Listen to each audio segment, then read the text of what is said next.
अरे हाँ ना, आप लोग को तो आना ही पड़ेगा। आखिरकार नीलू बिटिया की कल ही सगाई है, आप लोग नहीं आएंगे तो कैसे चलेगा। ठीक है बहन जी, हम लोग आने की कोशिश करेंगे। कोशिश नहीं, आना है तो आना है। देखिए, बिन माँ बाप की बच्ची है, आप लोग नहीं आएंगे तो उसे अच्छा नहीं ना लगेगा। अरे बहन जी कैसी बातें कर रहे हैं, जरूर मैं आऊंगा और पूरे परिवार के साथ आऊंगा। हाँ तो यही हुई ना बात। चलो, सारे रिश्तेदारों को तो मैं फोन करके बता दी हूँ। अब सब सगाई वाले दिन में तो आएंगे ही, उससे पहले वो खाने पीने का भी तो व्यवस्था करना होगा। वो मैं जल्दी जल्दी कर लेती हूँ, क्योंकि ये बहू तो कुछ करने वाली नहीं है। वाह मौसी जी, ये मौसी जी तो अच्छा खासा बर्बादी कर रही है। ये सब तामझाम करवाने की क्या जरूरत थी। अरे सिंपल से घर में सगाई नहीं हो सकती थी, जो होटल बुक करके इतना सजावट करवाई है। अरे बेटा, तुम्हारी मौसी जी नहीं दिख रही है? अरे बहन जी, वो कामों में ही बिजी है। आइए ना, आपको मौसी जी से मिलवाती हूँ। चलो, सगाई से पहले मैं पहला दाव खेलती हूँ। अरे बहन जी, यहाँ कहाँ मुझे ले आए? तो क्या है ना बहन जी कि होटल घर के पास ही था, तो मैंने सोचा कि आप लोग अब हमारे रिश्तेदार बनने वाले ही हैं, थोड़ा घर को भी दिखा देती हूँ। वाह बहन जी, आप तो बहुत ही अच्छी निकली। अच्छी तो हूँ बहन जी, लेकिन एक बात है, वो आपसे मैं छुपा नहीं सकती। क्या ऐसी बात है बहन जी, बताइए जरा। बहन जी, वो क्या है ना कि नीलू बचपन से ही बहुत चुपचाप रहती है और कई बार तो अपना आपा खो देती है। डॉक्टर ने भी कहा था कि उसे नर्वस प्रॉब्लम है। क्या? अरे ये तो हमें किसी ने बताया ही नहीं। देखिए बहन जी, मैं चाहती हूँ आपको बाद में पछताना ना पड़े। आप चाहे तो किसी से भी पूछ सकते हैं। बस ये बात नीलू को मत बताइएगा, वो बहुत संवेदनशील है। प्लीज बहन जी, थोड़ा मेरी लाज रखिएगा। मैं नहीं चाह रही थी आप लोग को अंधेरे में डाल करके ये रिश्ता तय हो। इन्हें क्या हो गया? ये तो अचानक गंभीर हो गई है। सीमा जी, सब ठीक है ना? आप अचानक इतना परेशान क्यों दिख रही हैं? आप चुप क्यों हो गई है? ओह, अरे सगाई का समय शुरू हो गया है, जल्दी सगाई करवाइए ना। अरे हाँ हाँ बहू, समय तो हो गया है। तो मौसी जी, सगाई की अंगूठी कहाँ है? चलो बहू, मैं बताती हूँ। क्या माँ, ये सच है? हाँ बेटा, इसकी भाभी बता रही थी कि इसे मानसिक प्रॉब्लम है। नीलू, क्या तुम्हें सच में कोई मानसिक बीमारी है?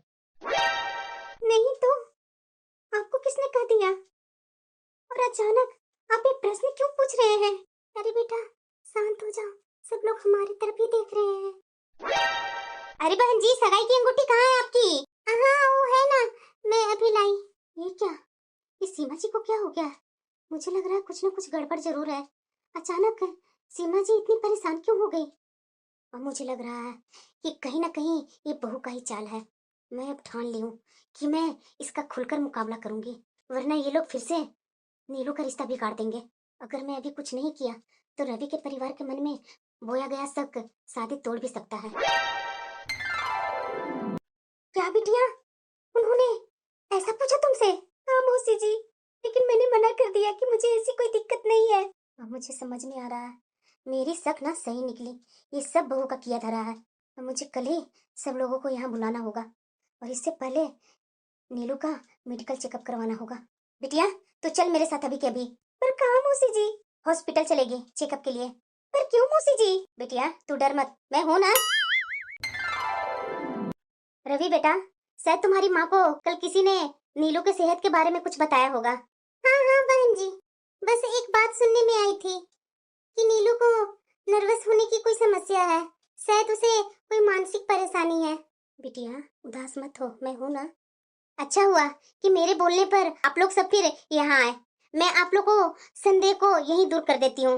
इनसे मिलिए, ये हमारी फैमिली डॉक्टर हैं। यस, मैं ही इनकी फैमिली डॉक्टर हूँ। मैं पिछले कई सालों से नीलू के परिवार का डॉक्टर रही हूँ। नीलू बिल्कुल स्वस्थ है, उसे न तो कोई मानसिक बीमारी है और न ही कोई नर्वस प्रॉब्लम है। ये अफवाह बेबुनियाद है। फिर कल नीलू की भाभी ने मुझे नीलू के बारे में झूठी बातें क्यों बताई? सीमा जी, ये अफवाह काजल ने फैलाई है, क्योंकि इसे डर था कि नीलू की शादी के बाद यहाँ का माहौल बदल जाएगा। नहीं, मैंने तो बस ऐसे ही नीलू को असहज देख करके सीमा जी को उसके नर्वस होने के बारे में बताया था। मेरा किसी को परेशान करने की कोई इरादा नहीं था। रिश्ते झूठ और चालाकी से नहीं बनते, और आप तो नीलू की भाभी है ना। अगर आप ही ऐसा करेंगे तो हम किससे क्या उम्मीद रखेंगे? और ऐसे लोगों से हम लोग दूरी रखना पसंद करेंगे। बस पापा, मुझे सच जानना था। अब मैं निश्चित हूँ। नीलू, तुम्हें घबराने की कोई जरूरत नहीं है। चलो, अभी रिश्ता कोई नहीं तोड़ सकता। मेरी चाल नाकाम रही, लेकिन मुझे तो अब और जलन बढ़ गई है। चाहे शादी भले ही हो जाए, लेकिन मैं इसे सुख चैन नहीं रहने दूंगी। तो बहन जी और भाई साहब, शादी का तैयारी में अब हम लोग लग जाते हैं। जी बहन जी। और बिटिया, तू रो मत। शादी के पहले जो भी धूल थी ना, वो धूल हट गई। नीलू, तू जैसी है ना, मुझे वैसी ही तुम पसंद हो। कर लो ड्रामा। ये लेटर किसने भेजी है मेरे पास? अगर सच जानना चाहते हो तो शादी से पहले मिलो, नहीं तो पछताओगे। इसके बारे में मौसी जी से बात करनी पड़ेगी। हेलो मौसी जी, ये सब कौन कर रहा है? क्या सच में कुछ है जो मुझे पता नहीं है? बेटा, ये सब ना काजल का काम है, मतलब कि नीलू की भाभी का। इसके अलावा कोई कर ही नहीं सकता, क्योंकि वो नहीं चाहती है कि नीलू की शादी हो। इसलिए नए नए वो पैतरे आजमा रही है इस शादी को तोड़ने के लिए। एक काम करती हूँ, तुम लोग सबको फिर से मैं बुलाती हूँ। तुम लोग सब कल आ जाओ। ठीक है मौसी जी। काजल, क्या ये चिट्ठी तूने भेजी है? मैं भला क्यों भेजूंगी, और मुझे क्या लेना देना है? और मौसी जी, आप तो हमेशा मुझ पर ही इल्जाम लगाते रहती हैं। लेकिन अब मुझे समझ में आ रहा है कि ये सब ना काजल का ही चाल है। तो ये जो चिट्ठी लिखी हुई है, इस पर तो तुम्हारी लिखावट दिख रही है। बहुत हो गया, शादी के घर में जहर घोलने वालों की हमें जरूरत नहीं है। देखिए बहन जी, हम लोग नीलू की शादी अपने घर से ही करेंगे। हमें ऐसे रिश्तेदार नहीं चाहिए जो जहर घोलने का काम करें। बिटिया देख, ये तेरी माँ की निशानी है। आज तुझे पहने हुए देख करके ऐसा लग रहा है कि तुम्हारी माँ तेरे साथ है। मौसी जी, आप अगर ना होती ना, तो शायद ही आज मैं दुल्हन के रूप में खड़ी होती। आप मेरी माँ से बढ़कर है, बल्कि आप तो मेरी माँ है। आपके बिना सब कुछ अधूरा सा है मौसी जी। बिटिया, शादी के बाद अब वो तुम्हारा घर है, लेकिन याद रखना कि मैं हमेशा तेरे साथ हूँ। मौसी, आपने मुझे सिर्फ जिंदगी नहीं, इज्जत भी वापस दी है। मौसी, हमेशा मेरी माँ की जगह रहने के लिए आपको धन्यवाद। नहीं बिटिया, धन्यवाद मत करो, तुम्हारी माँ की बहन हूँ मैं। मौसी और माँ में क्या अंतर है बिटिया? भले ही तुम्हें मैं जन्म नहीं दी, लेकिन तुझे मैं अपनी बेटी मानती हूँ। बिटिया, अच्छे से अपने ससुराल में रहना, सबसे मिलजुल करके रहना, वही तुम्हारा सब कुछ है बिटिया। देखी नहीं तुम्हारे मायके में क्या है नहीं है। हाँ मौसी जी। नीलू, अब हमें कोई अलग नहीं कर सकता। देख लेना, नीलू से शादी करके तुम बहुत पछताओगे। ये लड़की तुम्हें धोखा जरूर देगी, जैसे इसने सबको दिया है। गलत। आप जैसे भाभी और भैया होने से अच्छा है कि किसी लड़की का कोई भाई और भाभी हो ही नहीं। आप लोगों ने तो रिश्ते की सारी मर्यादा तोड़कर रख दी है। धोखा देने वाली तो आप हैं भाभी। अब आपका चेहरा सबके सामने आ चुका है। और तुम नीलू, ऐसे ऐसे लोगों पर कभी भरोसा मत करना। ये कैसे हो गया? मैंने इतनी कोशिश की, फिर भी नीलू जीत गई।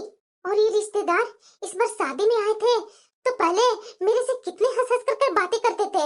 इस बार तो मेरे से सब रिश्तेदार दूरी ही बना लिए, और मेरी चालाकियां और ईर्ष्या की चर्चा तो सबके बीच में फैल चुकी है।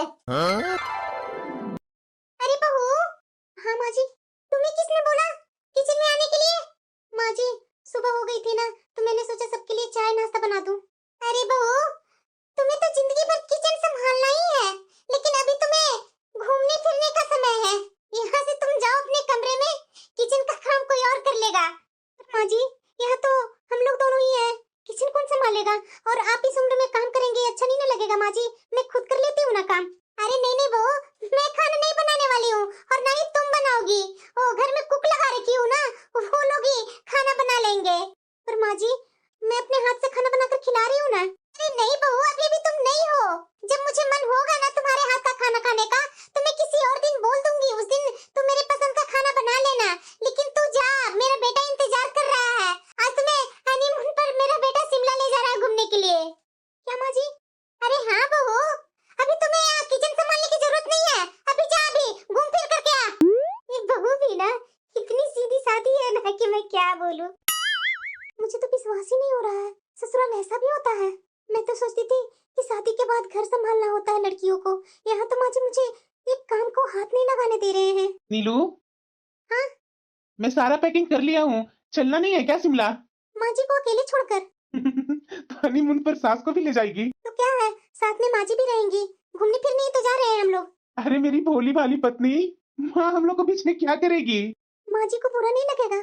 अरे भला माँ को क्यों बुरा लगेगा? माँ ही तो हम लोग को ट्रिप पर भेज रही है। और ये जो साड़ी पहनी है ना, इसे चेंज करके कुछ और पहनो। और देखो अलमीरा में तुम्हारा कपड़ा रखा हुआ है। क्यों, इसमें क्या बुराई है?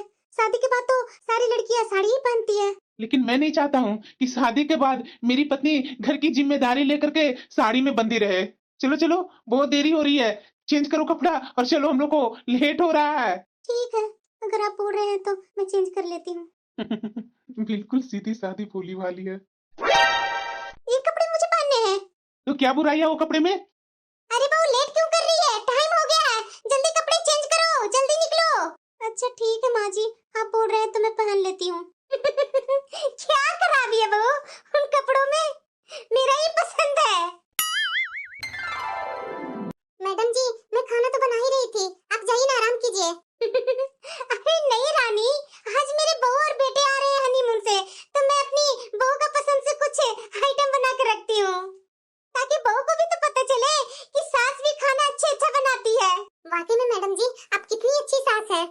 मैं पहले सोचा करती थी कि रवि बेटा के लिए कौन ऐसी बहू आएगी जो इतनी किस्मत वाली सास मिलेगी। वाकई में आपकी बहू ना धन्य है कि ऐसी सास मिली है उसे।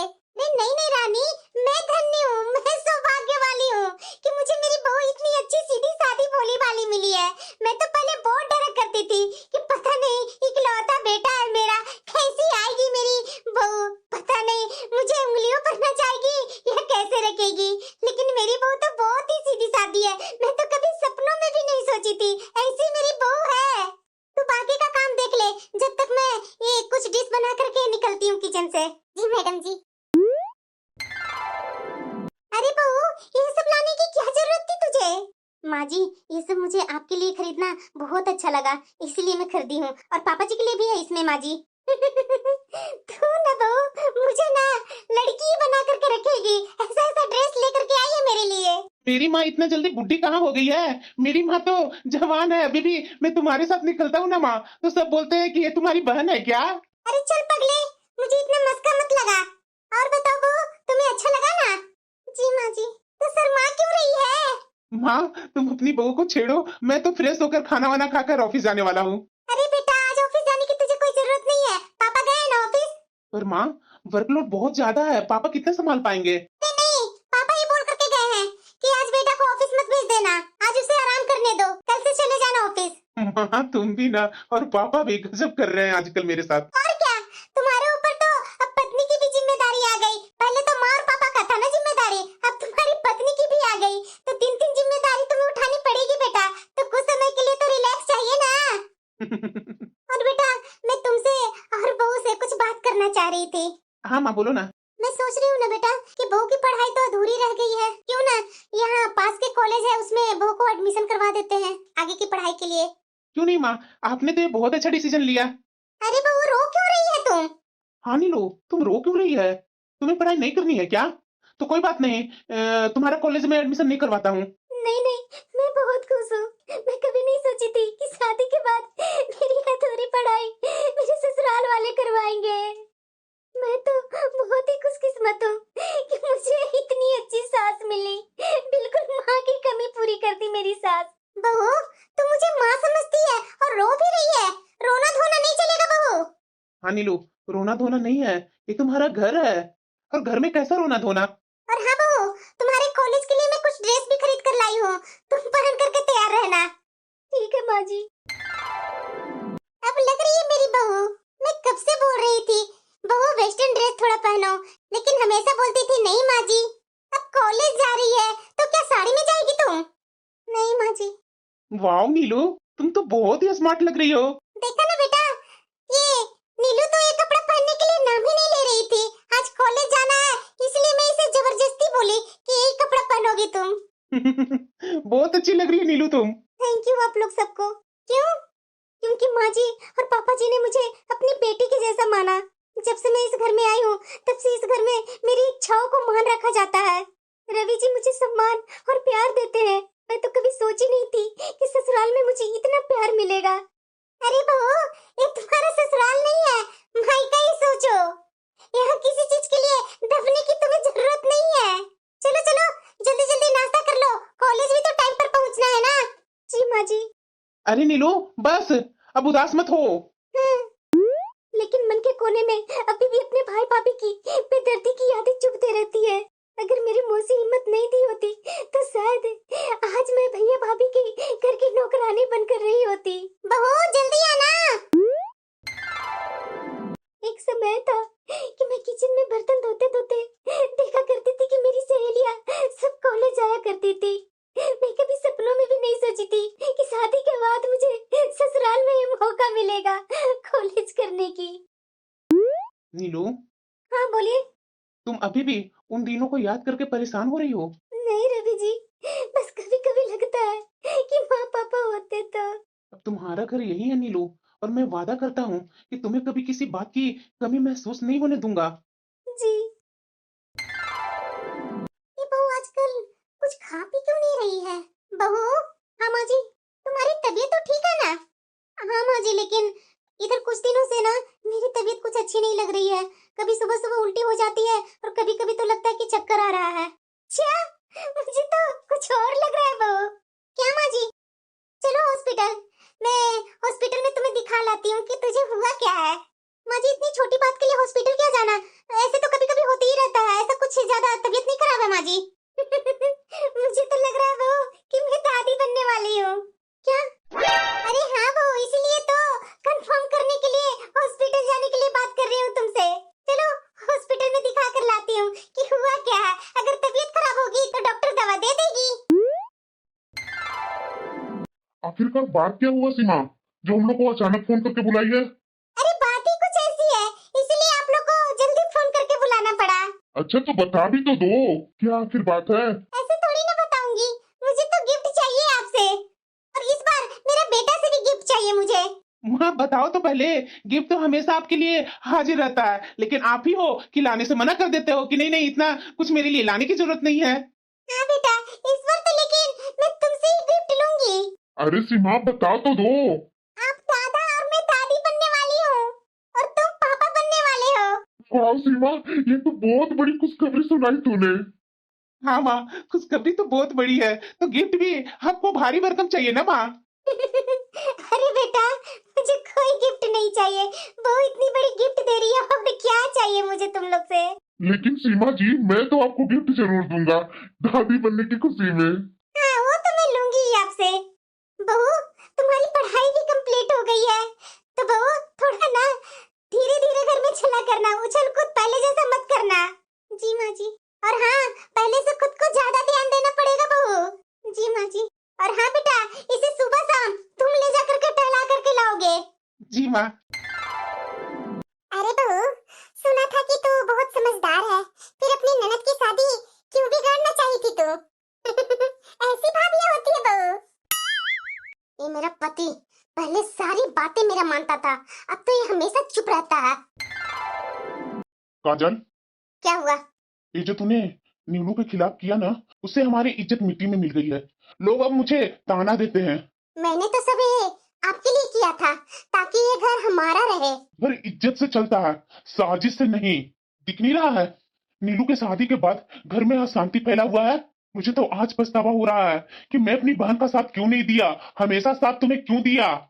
मैं भाई होने के नाते अपनी बहन के लिए कुछ नहीं किया, बल्कि मेरी जिम्मेदारी सबसे ज्यादा बनती थी माँ पापा के न रहने के बाद। लेकिन सारी जिम्मेदारी मौसी जी ने निभाई, और हमने सिर्फ बहन के ऊपर षड्यंत्र रचते रहे और तुम्हारा साथ में देते रहा। क्या हो गया हमारी जिंदगी में? जिंदगी में उथल पुथल मचकर सब बर्बाद हो गया। व्यापार में कटा हुआ उधार बढ़ गया, और मेरा बेटा भी दिन पर दिन बिगड़ते जा रहा है। ये सब इनके कारण हुआ है। जरा ये बताइए, आपको अपनी बहन की शादी करवाने में इतनी जल्दी क्या थी? अगर उसे यहाँ रखे रहते, घर के काम तो संभल जाता। रोने से क्या फायदा? तूने उसके साथ तो बहुत बुरा व्यवहार किया, अब भुगतो। तो क्या गलती थी? आप भी तो मेरे साथ मिले हुए थे। देखिए आज हमारी हालत कैसी है। मौसी जी की बात याद करो, क्या बोलती थी? कभी दूसरों का घर तोड़ने से पहले सोच लेना, कहीं खुद का घर ना बिखर जाए। और वही हो गया। मेरे साथ क्या क्या हो रहा है, कभी तूने पूछा अच्छे से? तो बता दीजिए क्या हुआ है। कारखाने में धोखाधड़ी के मामले सामने आए हैं। मेरा जो साझेदार जो वर्षों से काम कर रहा था, अचानक लाखों रुपए लेकर के फरार हो गया है। मैं तो कर्ज में डूब गया हूँ और घर का तनाव अलग से है। क्या? अब क्या हुआ। अरे काजल, एक बुरी खबर आई है। वो हमारी फैक्ट्री है ना, उसने तो बैंक वालों ने सील कर दी है और बेटे की प्राइवेट स्कूल से निकाल दिया है। क्या। अब क्या होगा हमारा? माँ, मुझे स्कूल वालों ने निकाल दिया है। ये कुछ ही दिनों में घर में क्या से क्या हो गया। पड़ोसियों भी पहले जैसी इज्जत नहीं करते हैं, हर समय बेइज्जती, हर समय ताना देते हैं। एक तो फैक्ट्री में इतना नुकसान, मेरे बच्चे को स्कूल से निकाल दिया गया, बेचारे को सरकारी स्कूल में एडमिशन करवाना पड़ा। मैं कभी सोची नहीं थी कि ऐसा भी दिन आएगा। शायद सारा दोस्त मेरा ही था। अगर मैंने नीलू के साथ इतना बुरा नहीं करती ना, शायद आज हमारी जिंदगी में इतनी मुश्किलें नहीं भरी होती। आ गए आप, बैठिए, अभी खाना लगाती हूँ। नहीं काजल, मुझे भूख नहीं है। एक बात बोलूं, हाँ बोलो। दामाद जी का तो बिजनेस अच्छा खासा चल रहा है, क्यों ना हम नीलू से मदद मांग ले। उनका तो अच्छा खासा कारोबार है। मदद मांगना आसान नहीं है काजल। हमने उनके साथ जो किया है ना, उसके बाद तो तो आप देख नहीं रहे हैं कि हालात हमारा और बिगड़ते जा रहा है। एक तो आर्थिक तंगी, समाज में बदनामी होने लगी है। मैं तो बोलूंगी ना कि आप एक बार नीलू से बात करके तो देखिए ना। अगर नीलू और रवि जी से थोड़ी मदद मिल जाए तो शायद सब संभल सकता है। मुन्ना तो बिल्कुल अपने माँ और पापा पर गया है। हाँ बहन जी, बात तो बिल्कुल सही बोल रहे हैं। मेरी बिटिया की गोद भर गई, अब मेरी जिंदगी पूरी हो गई। हाँ मौसी जी, मैं बहुत खुश हूँ। बिटिया तू ठीक तो है ना। हाँ मौसी, मैं बिल्कुल ठीक हूँ। मैं अपने किए पर बहुत पछता रही हूँ। मुझे अपनी ननद के साथ ऐसा नहीं करना चाहिए। ठीक मौसी जी बोलती थी कि बहन बेटियों की दिल दुखाओगी ना तो तू कभी सुखी नहीं होगी। आज मेरे साथ वही हो रहा है। जब से इस घर से नीलू गई है तब से हमारा घर बर्बाद हो गया। ये नीलू जहाँ जाती है वहाँ सब भाग के ले आती है। अपने पति के घर में जाते के साथ ही दिन दुगनी रात चौगनी तरक्की कर रहे हैं नंदोई जी। लेकिन हमारा हालत क्या हो गया। मैंने अपनी ननद के साथ बहुत गलत किया। मुझे कोई हक नहीं था अपनी ननद के साथ ऐसा करने का। और वैसे भी इस घर की कुछ संपत्ति तो उनके नाम था। अगर वो मैं कर देती तो क्या चला जाता मेरा, पता नहीं उसमें क्या दिमाग पर सवार था कि मैं ननद को उसकी जिंदगी ही बर्बाद करने पर तुली हुई थी। आपको कुछ पता है। क्या पता होगा काजल। बुरा से बुरा दिन तो चल रहा है हमारा। बुरा दिन तो चल रहा है वो मुझे भी पता है, लेकिन आप मामा बन गए हैं और मैं मामी बन गई हूँ। क्या? ये सब तो मुझे पता ही नहीं था। हाँ, मौसी जी का फोन आया था, वो बता रहे थे। और मौसी जी हॉस्पिटल भी गए थे नीलू से मिलने। तो मैं सोच रही हूँ ना कि भाई और भाभी होने के नाते एक बार तो ननद से मिलनी चाहिए ना। नहीं नहीं, मेरी हिम्मत नहीं है। उसकी सास याद है ना, क्या क्या बोली थी, और हमने काम भी वैसे किए थे। हमें भी पता है कि हम लोग बुरे ही काम किए थे, तो बोलना भी लाजमी है ना उनकी। देखिए, मैं तो बोलूंगी ना कि मुन्ना का छठी होगा ना, मायके से ही तो सब सामान लगता है। क्यों ना हम लोग मुन्ना के छठी में जा करके नीलू से मिल लेते और मुन्ना को भी देख लेते। क्यों? ये सही रहेगा? उसकी सास अंदर आने देगी? अब जो भी हो, अब सास अंदर आने देगी नहीं आने देगी उन पर डिपेंड करता है। लेकिन हमारा जो फर्ज है वो तो निभाते हैं ना, क्योंकि हमने अपनी जिंदगी में बहुत गलतियां की है। अगर कुछ मौका मिला है गलतियां सुधारने के लिए तो गलतियां सुधारते हैं ना। बहू तुम ठीक तो हो ना। हाँ माँ जी, पहले से तो अच्छा लग रहा है। हाँ बहू, धीरे धीरे सब अच्छा हो जाएगा। कमजोरी कुछ ही दिनों के लिए होता है, और जो जो मैं बोली हूँ ना वो खाना, इसमें नाक मुंह मत सिकुड़ाना। जी माँ जी। इसमें कौन आया? बहू की भाभी। भाभी भैया आप लोग। नीलू, आज हम लोग तुम्हारे पास माफी मांगने आए हैं। बहन, मैं तुम्हारा भाई होकर के भी तेरे साथ बहुत गलत करता रहा। तेरी भाभी और मैंने तेरी जिंदगी में कई कांटे भी चाहे, लेकिन तूने हमें बदले में पत्थर नहीं मारी। नीलू, जहाँ तुझे बेटी बनाकर रखना चाहिए था, उसी घर में मैं तुझे नौकरानी का दर्जा दिया। इसलिए आज हमारी ये हालत है। भगवान भी हमें माफ नहीं करेगा। लेकिन आज मुझे समझ में आया कि वो मेरा अहंकार था और मैंने सिर्फ खुद को खोया। भैया, मैं वो सब भूल चुकी हूँ। अगर मैं पुरानी बातें पकड़े रहती ना, तो शायद आज यहाँ मैं खुश न होती। बहन, आज मेरी भांजी का छठी है ना, उसके लिए मेरे से जो बन पड़ा वो मैं लेकर आया हूँ। बहन, हमें माफ कर दे। हमसे बहुत गलतियां हुई। हम लालच में अंधे हो गए थे। हाँ नीलू, हमें माफ कर दो। हम लोग बहुत लालची थे। उसका पछतावा मुझे है नीलू। नीलू, हम बहुत शर्मिंदा है। अगर तूने हमें माफ कर दिया ना, तो शायद भगवान भी हमें माफ कर देंगे। एक समय था कि मैं उस घर में नौकरानी की तरफ रहा करती थी, भूखा रहा करती थी, मेरी पढ़ाई छुड़वाती। लेकिन आज भी मौसी की वो बातें मुझे याद है। मौसी यही बोली थी कि जिसने तुम्हारे साथ बुरा किया, उसे माफ करना तुम्हारी ताकत है, उसकी नहीं। भाभी, मैंने आपको माफ किया। लेकिन आप लोग एक बात याद रखना, रिश्ते कभी भी लालच से नहीं चलते, प्यार से चलते हैं। मुझे भी इन लोग को देख करके ऐसा लग रहा है कि शायद इन लोगों को अपनी गलती का पछतावा है। अरे बहू, तुम लोग रोती ही रहेगी क्या? मुन्ने की छठी का रस्म नहीं करना है? जी माँ जी। हाँ माँ जी, मैं मुन्ने को देखने के लिए ललाई थी। थोड़ा उसका चेहरा तो दिखाइए ना। जरूर। और वैसे भी आप लोग को अपने किए हुए पर पछतावा है ना, यही हमारे लिए काफी है। बहुत चुप करो। और डॉक्टर ने क्या बोला है पता है ना, कि ज्यादा टेंशन नहीं लेना, रोना धोना कुछ नहीं करना है। जी माँ जी। तुम अभी अपने भाई भाभी के साथ बैठो, मैं मुन्ना को लेकर आती हूँ। हाँ। बहन, अब मत रो। क्या हमारा रिश्ता एक भाई बहन जैसा नहीं हो सकता है? क्यों नहीं भैया, जरूर हो सकता है। मैंने तो आप लोग को कब का माफ कर दिया। तो चुप हो जा बहन। भैया, आज हमारे मुन्ने के छठी पर आए, यही मेरे लिए बहुत खुशी की बात है। भैया बैठिए ना, खड़े क्यों है? भाभी आप भी बैठिए। भैया इतना परेशान क्यों है? भैया, आप इतना परेशान क्यों दिख रहे हैं? और कुछ नहीं नीरू, थोड़ी परेशानी है व्यापार में। मैंने सोचा कि तुमसे कुछ सलाह ले लूं। भैया, कैसी परेशानी है आपकी?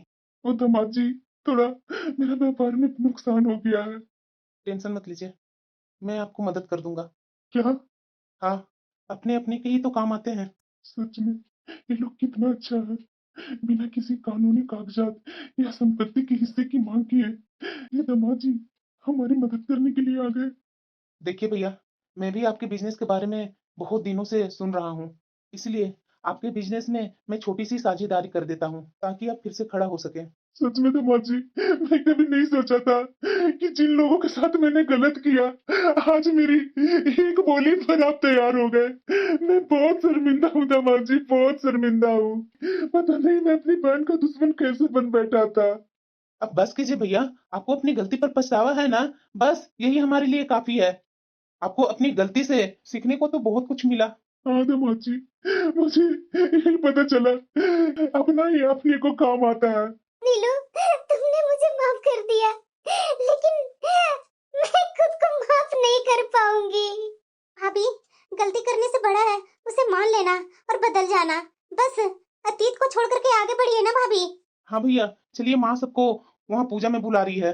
हाँ हाँ जरूर। तो ये रोते हुए चेहरा लेकर के जाएंगे? आप मामा हैं तो खुश होकर चलिए ना। हाँ हाँ, ये हुई ना बात। चलिए, माँ सबको पूजा में बुला रही है। भाभी, आप भी चलिए। हाँ दामाद जी। नीलू, चलो, मैं सहारा देता हूँ, चलो मेरे साथ, गोद में लेकर चलूं। नहीं नहीं, उसकी कोई जरूरत नहीं है। मैं आज बहुत खुश हूँ कि मेरे इतने अच्छे पति मिले हैं, जो मेरे साथ इतना गलत होने के बावजूद भी मेरे भाई को आपने माफ कर दिया और उन्हें अपना बिजनेस खड़ा करने के लिए फिर से उनकी बिजनेस में साझेदारी दे रहे हैं। अरे बस नीलू, अब परिवार ही तो एक दूसरे को काम आता है ना। अब उन्हें अपनी गलती का एहसास हो गया, तो फिर मैं उन्हें गिरते हुए कैसे देख सकता हूँ? तू जिसमें खुश है उसमें मैं भी खुश हूँ। अगर मैं उन्हें मदद नहीं करूंगा तो क्या तुम मेरे पास खुश रहोगी? नहीं। तो बस मैंने घाटे का सौदा नहीं किया है, मैंने तो फायदे का ही सौदा किया है कि मेरी पत्नी जिस चीज में खुश उसी में मैं भी खुश। ये हुई ना, हंसते हुए ही अच्छी लगती है तुम। चलो मेरे साथ। जी